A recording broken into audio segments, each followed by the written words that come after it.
That is basically the only form of meditation that I do now. Just reminding myself that there's no self to know.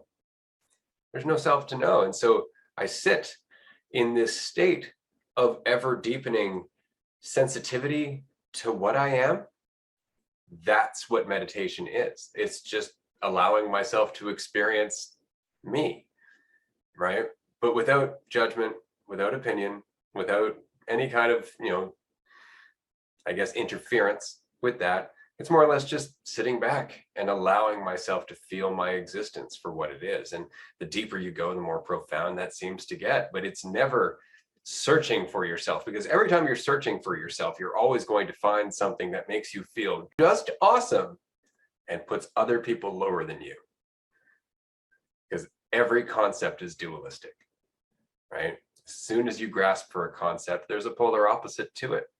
Right. And so you're always creating more division. You're always creating more conflict. You're always exacerbating the problem by grabbing onto an idea. Now, that doesn't necessarily mean that you can't use ideas.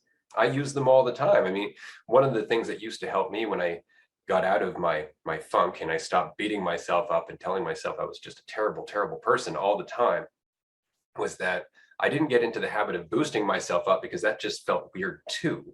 But I would do it almost in humor.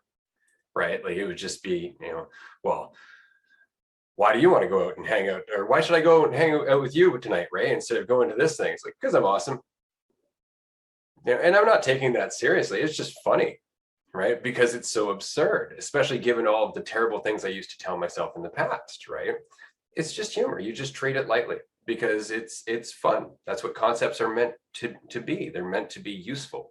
Right? But as soon as we start treating them as truth, as soon as we start wrapping them around ourselves, then again, we end up in a world of fiction, right? And in that world of fiction, everything is split down the middle. It's always dualistic. It's always black and white, light and dark, good and evil. It's always. And so the only way out of that is to recognize the root, and the root is the fiction of me.